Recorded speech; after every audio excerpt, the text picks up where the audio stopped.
But it's 7:34 this morning. Let's get right into it. It's the Gillette Performance Rankings. You know, that wasn't an All-Ireland winning performance. Probably should have won the game based on their second half performance. Is it a step too far to say it was the performance so far of the World Cup? Maybe not. OTB AM's Performance Rankings with Gillette. I'm scratching my head. That performances was just lacked that intensity. So, we give away a Gillette starter performance pack, a Gillette starter pack, as part of the Performance Rankings every week. All you got to do is tell us who should be in the green, who should be in the red, and who's in the amber. And if you want to give us those categories, Owen, green is good, I presume. Green tends to be good, red tends to be bad, and amber tends to be grand. And it's up to you to say why we've got this thing completely wrong. A little bit difficult to pick where certain things go this morning. I think it's fair to say that we know what the big events are from the weekend, but some of them it's kind of hard to realise, is this actually a good thing, is it a bad thing, or is it a grand thing? So I'm open to your criticism this morning. One thing which we can't get away from, which is certainly in the bad, which was the first thing in the red this morning, is the hurling refereeing. And I'm not even sure if it actually comes with the territory of hurling refereeing, hurling rule making, hurling in general. I don't know what is the first negative thing here. Who is more touchy about the rules than hurling people when it comes down to it? No one. There is no coterie in world sport that is more don't touch our game, that is more cocksure that their game is perfect. And you know, they did flag up that there could be some controversy around these rules. Yeah, true as that may be, I do think, in fairness, there was a groundswell of opinion that there was cynicism creeping into hurling over the last couple of years. I do think that there's been talk about maybe the high-scoring nature of hurling from the doyens of talking about hurling and writing about hurling, and I think maybe, yeah, that notion is out there that maybe hurling people are quite protective of the game. But I do think, in fairness, there's been a lot of people inside the tent, as it were, to actually encourage this and to try and encourage debate around whether or not rules should be changed. So yeah. I'd kind of agree with you to a point, but it's interesting what you said there a moment ago. I mean, you're tongue-in-cheek, obviously, but the fact that this penalty decision yesterday kind of ruined the game, and I do think that's kind of factored into maybe a lot of frustration. And I'm not saying this is the entire thing at all, but the idea of this happening at a certain point in the game when an underdog was going very well and it turned again to the point where the underdog stopped doing well, I think that's adding to how emotionally charged this conversation is. Explain what happened. A lot of people, as I said, watching a lot of stuff. So exactly what happened? So what you've got is a Clareman right inside a tip man right inside the 21-metre line. The problem was he was closer, and I saw someone pointing this out on social media, he was closer to the Ennis Road than he was to the opposition goal. He was out by the sideline, basically. He goes past his man. His man goes in with a cynical challenge. In fairness, it looked like a cynical challenge. You could almost say, like, what sort of body shape is he in? Did he challenge with his legs? It certainly didn't look anywhere close to legal. It was like, you remember, I don't know if you're old enough to remember Peter Schmeichel being in goals, but Peter Schmeichel used to do the kind of European handball style. Spread your body wide. Yeah, and that's what it was like, except it was kind of a body slam. Yeah. WWE. That's it. And the problem was that there were another two Claremen in the general vicinity of that, also quite close to the Ennis Road. And when play developed, those two men had caught up with play to the point where it really looked like that he was actually in a body of players, let alone being true on goal. And how on earth this could be deemed as a goal-scoring opportunity, one could never really find out an appropriate answer to that question. But one person who did was the referee, and he sent the player to the sin bin, obviously with the new rule, and gave a penalty. So it was extremely punishing for Clare, and as a result of that, Tipperary destroyed them over the course of the next 10 minutes and won the game. It was, in fairness, a huge part in where the result went. I will say one thing is that when we're looking at the analysis of it in the aftermath, those players that are tracking back, it seemed that even on television, they were being highlighted in a place where they had stopped running after the foul had committed, rather than analysing where the players were while the foul was being committed. Yeah. AKA what the referee saw in real time. The whole world made their mind up immediately that this decision was outrageous and egregious and an example of the worst excesses of referees and the rules, and this is a complete disaster. But actually, there's loads of mitigating factors, right? One is that if the rules made any sense, you would be able to be sin bin for that, but it not be a penalty, because it was absolutely a cynical as cynical a professional foul as you can have in any sport. It was somebody bringing somebody down.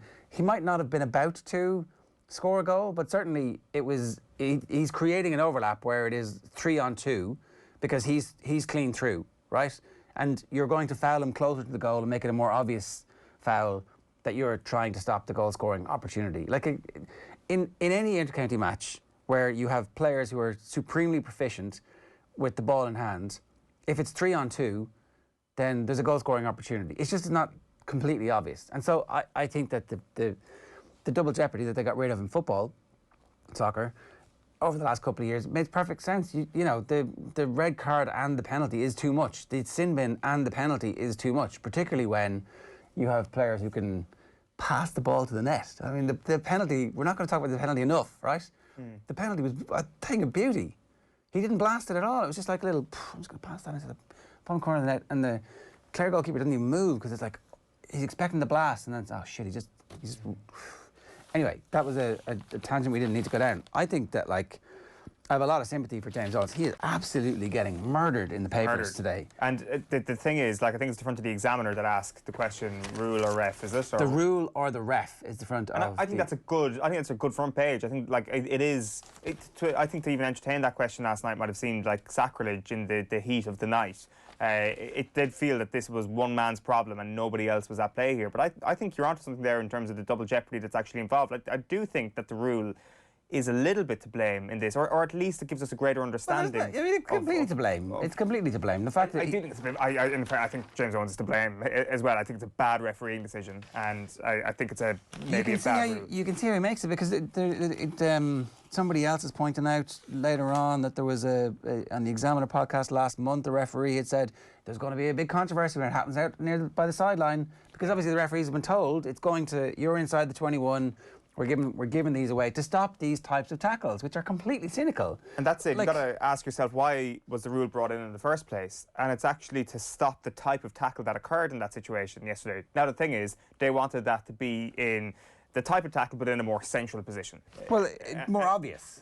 Yeah, more blatant. But was it not a goal-scoring opportunity? It was. It ticks one of two boxes for me. It was cynical, but it wasn't a goal-scoring opportunity. And they want to get rid of the cynicism, but they want to get rid of cynicism in a certain area of the pitch, which is a very, very hard thing to legislate for. That is very much into the grey area, and that is why then you leave the referees in a position where they're unable to make the correct calls all of the time. I will say, the reason why James Owens, I would say, is being hammered even more is because on the other end of the pitch, Clare had a stone wall penalty / sin bin, which was not given, and that just will be making the blood of Brian Lohan boil continuously throughout this week. That was a disgrace of a decision if you're going to give one at the other end, and that is why he's being hammered. But I think in isolation, that one incident that everybody's going to be talking about for this week, it is as much, not as much, but it is to do with the rule as well as the ref. If I was still managing Clare, I'd probably be looking at a lengthy suspension this morning.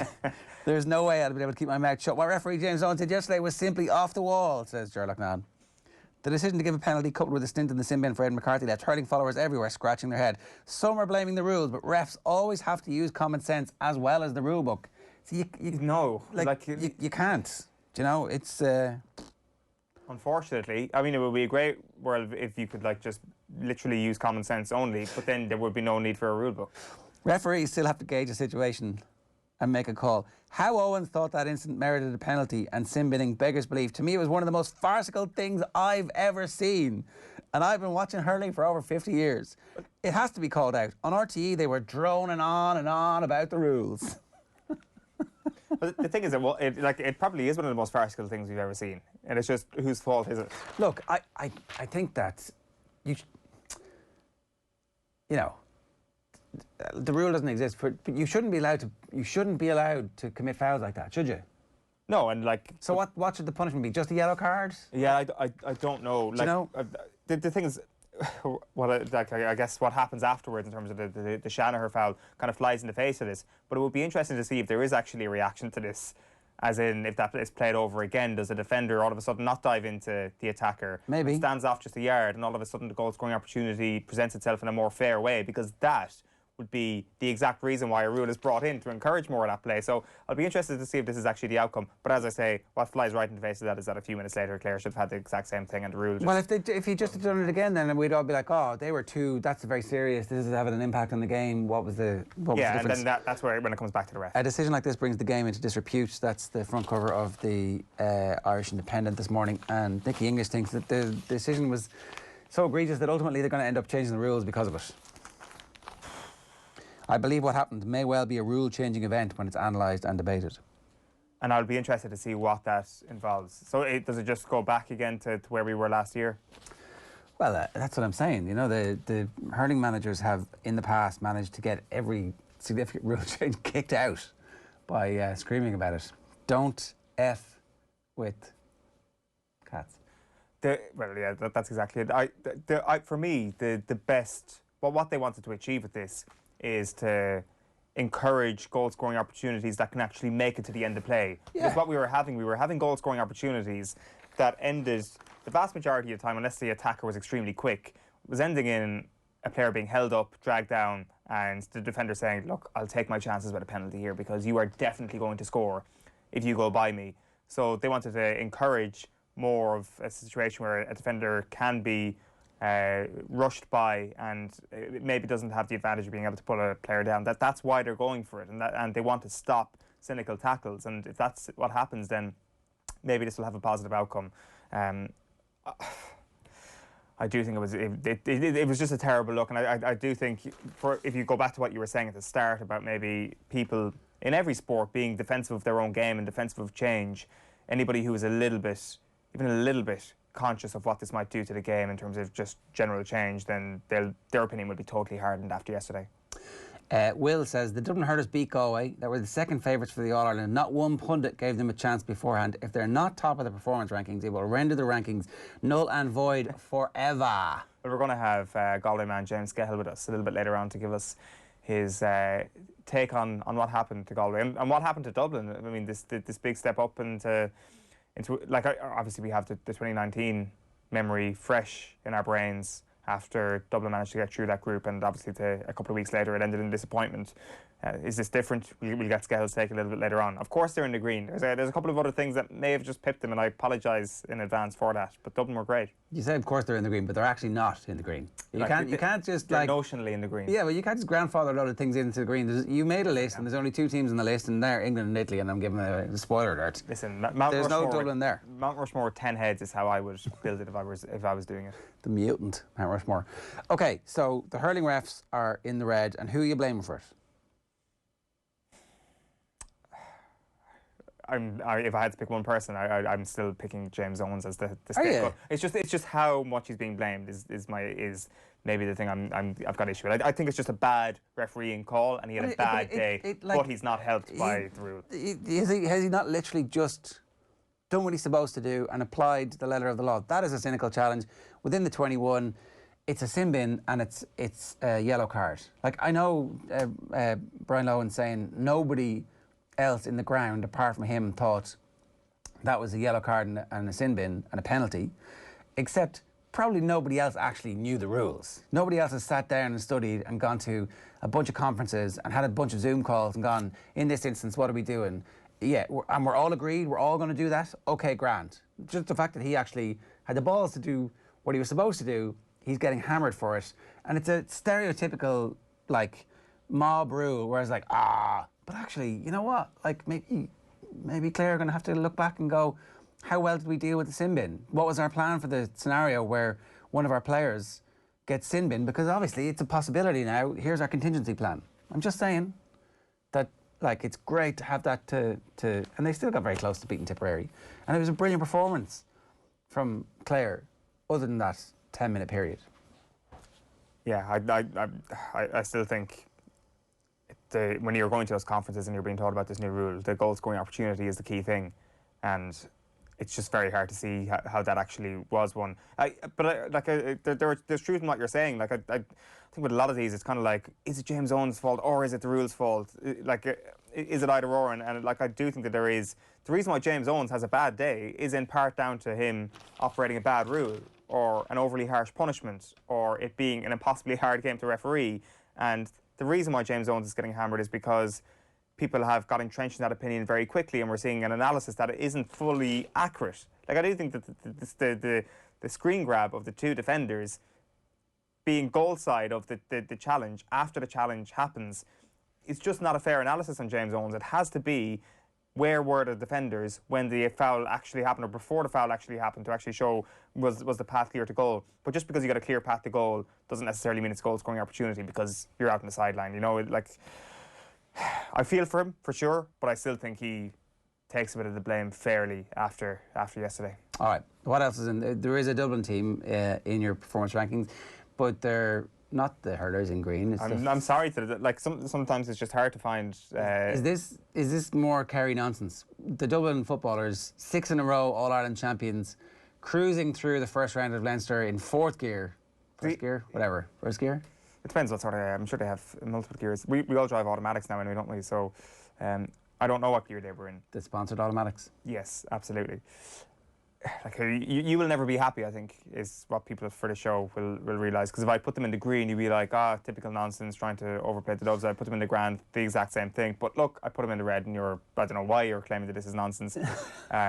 This is Dublin, and if you go through their winning margins in Leinster over the last couple of years, we all know that they have been comically ginormous, their winning margins in Leinster, to the point where their 8-point win over Wexford yesterday was their smallest winning margin in Leinster since 2013, when they beat Meath by 7 points. Like, you go back to the good old days of 2012 when they beat Wexford by 4 points and Meath by 3 points, and then 7, as I said, the following year in Meath. And then after that, it was basically all double figures. Kildare lost by 9 points in 2017.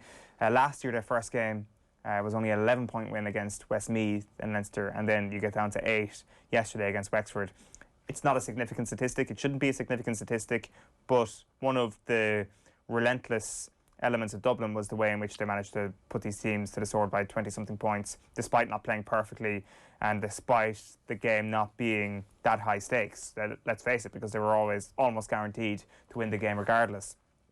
So are we starting to see a little bit of a lack of relentlessness in an 8-point win? Maybe we are, and like that's the key word here, maybe. We can't for certain say whether or not this is going to turn into a hockeying for Meath next weekend or not. Like, it does look extremely promising if you're looking at things in black and white. The fact that Meath put up a 22-point win yesterday against a decent Longford side who a lot of people would have been afraid of, and the team that beat Wexford by 8 points. Like, that should mean a match this week. You've been drinking the Tommy Rooney Kool-Aid about how that was a banana skin. But there is a greater context here that this is the greatest football team of all time, in that anytime they've had a wobble, there haven't been many of them, but they have responded and made everybody eat humble pie. I think even that Carlow game with Diarmuid Connolly, and the linesman had that altercation a few years ago, sometimes gets brought up as this moment where they perhaps didn't look great, and like that was a 12-point win, for example. Their next game was against Westmeath, and they beat Westmeath by 31 points. So that is the sort of I guess response from Dublin that we've seen whenever they've looked imperfect in Leinster over the years. So that is the caveat for this. But what we can look at is the personnel then, and the squad, and how it's starting to be chipped away at over recent years, and that includes Stephen Cluxton. Well, I thought you're burying the lead here, getting to this is the most momentous thing that's happened in Gaelic football since last year's All-Ireland final, right? Like, at 100% is. Will we hear from Dessie Farrell? Let's hear what Dessie Farrell had to say in the aftermath of yesterday's game with regards to Stephen Cluxton. No, Stephen Cluxton. Stephen's, well, the situation is very simple. Stephen isn't with us at the moment. He's gone back to his club, and he's just taking time to heal the body, maybe to regenerate the appetite. I don't know, to be honest, whether Stephen will be back or not. But he's not retired, and he's just stepped away, and I think we've spoken about it as a group. I think he, given the service he's provided over the years, he deserves that respect and that time and space to make up his mind. Have you spoken to him? Yeah, we've been in contact, yeah. So do you get a sense that you'll see him this year, or have you any clarity on that?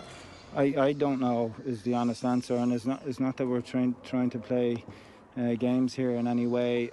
He's asked for time, and I think he deserves the time, and at the end of the day, the service he's given to the county has been immense, and when a man has to step away and take time out. I think a player like Stephen Cluxton deserves that, and we all need to respect that. Would you have a deadline, Desi? Would you have a deadline for when you'd like to see him back in, given you two young keepers? We've always operated on the basis that we've an open door policy. That was the same for the last management team. It was the same for any team that I managed at minor under 21 level. And if there's players out there and they're willing to contribute, and we feel they have a contribution to make, then the door is open for sure. Has Stephen been in much at all this year? He's back with his club. He's done some sessions with the coach, goalkeeping coach, all right, but for now he's with his club. Right, so all that stuff about him being on the return to play stuff from Kieran Kilkenny wasn't quite the full story. I'm going to just... The newspapers have decided that it is time up, that they're listening to that and they've got their headlines. Goodbye to the Hill is the back page of the Star, and it's a picture of Cluxton. Stevie Flea, tab of the morning to you. Stevie Flea is the back page of the Mirror. Farrell finally admits Dubs legend Cluxton 39 has stepped away and fears his number one may never return. That's the audio that you've heard. And Clux like the end. There's a late contender for tab of the morning to you, and that is from the Irish Sun. Dubs icon looks set to bow out, and Cluxton steps away. There you go, that one. And then Desi in the Dark. Desi in Dark is the males, and the door's open for Cluxton. That's the Heralds. The door's open for Cluxton. That's the headline on Colin Key's piece. The last time we had a scenario like this with anybody involved in Dublin, is he, will he, won't he, it was Diarmuid Connolly, right? Where, I mean, you could say there was a bit of Jack McCaffrey, but there was no sense that McCaffrey was coming back in the middle of the season, whereas with Connolly there was definitely fairly consistent rumours of there being contact, and they brought him back and they put him in key moments in big games very quickly when he came back. Like when Jim Gavin looked at the bench and needed cavalry, he was like, come on down, you're going to do it. Can't do that with a goalkeeper. It's a completely different scenario. It's not like you can pull off one of the outfield players and put Cluxton on. It's your number one goalkeeper who needs to have the confidence that I am the number one, because at some point I am going to face a wall of 7-foot Mayo midfielders or 12-foot Kerry forwards and midfielders, a battalion in front of me, and I need to be bulletproof that my team has my back, the movement's going to happen, the wide receivers are going to be where they're supposed to be. And can you do that if there's a constant fear about losing your place to somebody? I don't know. It's a very difficult scenario, and it's hard to see him coming back. And yet, Leinster's Leinster, they're going to cruise through it, as we've seen. Even when they're playing really badly, they're still double scores better than the teams that they're playing against. I think for any sporting culture, Stephen Cluxton, if he comes back, has to be content, first of all, with a place on the bench. Because how can you say to Evan Comerford, we don't know what the story is with Stephen Cluxton, and for Stephen Cluxton to come back in later in the summer and he automatically takes your spot? I'm not sure does that work in that culture. Maybe I'm wrong. Maybe he is so revered within the camp, and maybe they know more within the camp, and that is allowed to happen. But I just struggle to see a world in which Stephen Cluxton now comes back and now gets a starting spot for the championship. Because what it would take is for him to come back in, and then for the starting keeper to have a disaster for him to come back in, and that'll take a couple of games, and it'll take really strong opposition for Evan Comerford, I think, to have a bad game, because he's a really good goalkeeper. So I don't know, like, I can see why people are now coming out and saying this is the end for Cluxton, because there are a couple of steps for him to get back into that starting jersey. Yeah. It looks like he's 40. He's going to be 40 for the start of the next championship after this one. That if he is taking a year out, that is also up against him at that point. For a man who's kept himself in such good shape and has such high standards, that is a factor. It is not like, I mean, if anybody can do it at 40, it's Stephen Cluxton, first of all.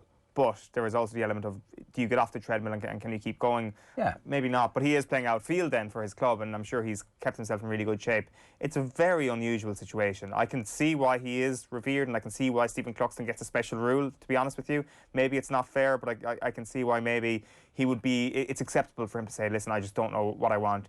I can absolutely see why anybody in the world could be in that state of mind at the moment, that after a shortened off season, after an incredibly tough 16 months for everybody, I can absolutely see anyone saying I just need a break from it. But the culture of Dublin would suggest that this is still very strange, that they don't have clarity on one of their most important players. And in a way, I know people are saying, oh, it's the most Cluxton thing of all time for him to kind of quietly slip out, but actually it's not quiet now. It's the back page headlines.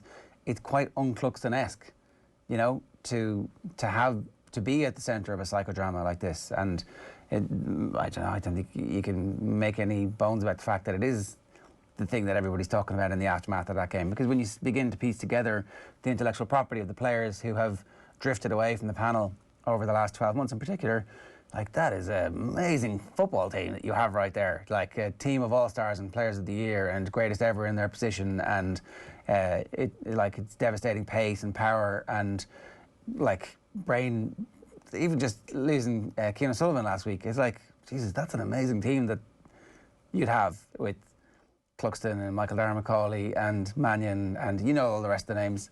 So I don't know, I think that Tommy's right to be giving me the chance the weekend. I think this all plays into the wider conversation around Dublin. That I think that post-match audio from Stephen Cluxton feeds into a bad weekend. From Desi Farrell, sorry, feeds into a bad weekend for Dublin. I don't think you can make a case that Cluxton leaving is good news for Dublin. The thing is, it was going to happen eventually, and the way he looked after himself, it was probably never going to happen in a satisfying way for Dublin fans. He was probably always going to leave when he still had a lot to offer. And maybe that point is now. Maybe he does come back at some point, whether it's this year or next year. Maybe he does win another All-Ireland and is still as good as he ever was. But if this is the end, it's a blow. It's a massive blow for Dublin. It just, everything about him, coming from the base that he came from with that Dublin team of the 2000s, if we go back to that word culture, in a culture that was toxic at times, that was not conducive to winning All-Irelands, to be a central part of turning that into the best culture we've ever seen in Gaelic games, the most successful team we've ever seen in Gaelic games. That is an unspeakable level that he had got himself to, and had dragged all his teammates along with him. You can't replace that. Even if he comes back in as a coach, which I think they should be fighting tooth and nail in order for him to do so at some point in the near future after he hangs up his boots. Even if he comes in as a coach, it's just not the same thing as having that guy standing over a really important kick-out when the sides are level in an All-Ireland final. It is just not the same thing. He has been through everything. He has experienced the highs and all the lows. And you just can't replicate that if you're coming into this Dublin team right now. It is a huge blow if he's gone. Yeah. They're still All-Ireland favourites, but God, it brings him back to the pack. Well, Kerry are now 2-1. Dublin are 5-4 on. Kerry are 2-1. I don't think Kerry have been as short. Dublin are still favourites. Yeah, but like, they were unbackable favourites this time last year for like 6, 7, 8, 9 in a row, and all of a sudden it's like, well, not quite 50-50, but we're trending towards it. Right, very quickly, the Ireland rugby team, we might talk about this a bit later in more detail. They're in the meh. Why only in the meh? Scored 39 points. Yeah, the concession rate is probably a factor of why they're pulled back here a little bit. Like, Japan, obviously, far better side than they were in the past. Ireland know all about that. Last meeting, obviously, was a complete disaster for Ireland. I think it's more to do with the fact that maybe the team looked extremely strong before the weekend, and I know the British and Irish lines didn't necessarily, they were good against Japan, but Japan caused them problems. Maybe that should have been a warning before the weekend, that just because it was a strong Ireland side didn't necessarily mean a routine summer test win, and it was far from that. The side of play still looks a little bit loose. Like, do you want a team who can do both, or do you want a team who's got a more defined style of play? Like, I'm not sure. Like, I think that when you get to the next World Cup, it's going to be in France in the winter. Maybe you do want a team that can do both and can mix it up, can put the ball up the jumper, and can also spread it out wide a little bit. Like that McCluskey try with the Peter O'Mahony offload was beautiful. That was silky Irish play. And then there were a couple of moments where you're like, oh, still the line out has a lot of work to do. Still, in structured play, defensively, not perfect. There is still a lot of work to be done. 24 missed tackles is a very, very high number. I don't think you can make too much of an argument that this was a great or even a very good Irish performance at the weekend. The positive is that you're going to see a lot of new faces, I'd imagine, against the USA. And maybe if a lot of people would have been expecting a bit more time to see Gavin Coombs and Craig Casey at the weekend. Obviously didn't happen, but USA next up. They lost 43-29 to England at the weekend, so England also had their sort of moment of concern in their summer matchup against a so-called weaker team. Okay, and very quickly, England and Italy are in the green. How come? Well, England 4-0 against Ukraine.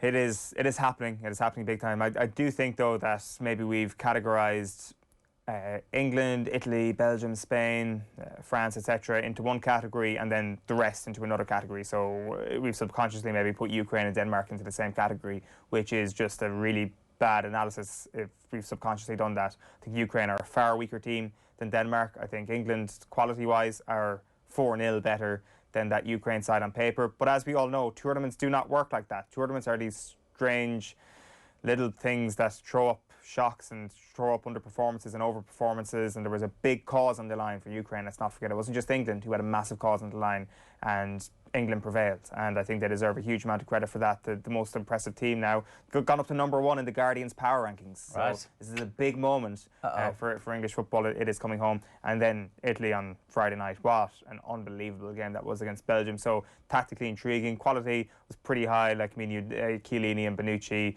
back together at the heart of the defence, and Chiellini kind of like shouting at Kevin De Bruyne after he made a block saying, "Kick the ball harder at me." And Bonucci with his just beautiful over-the-top balls, a brilliant cat and mouse game tactically, where Italy tried to pull Belgium out of their press and then pinged a few balls over the top. You've got the tragedy of Spinazzola on the left doing his Achilles. You the doctor coming on, even in his suave blazer and his matching gloves, carrying him off the pitch, the player of the tournament, adding a layer of melancholy to this Italian story. It's going to be an entertaining semi-final, no question about it, Italy against Spain, but I think we all want to see Italy against England in the final. All right, it's 8:05. That is this week's performance ranking.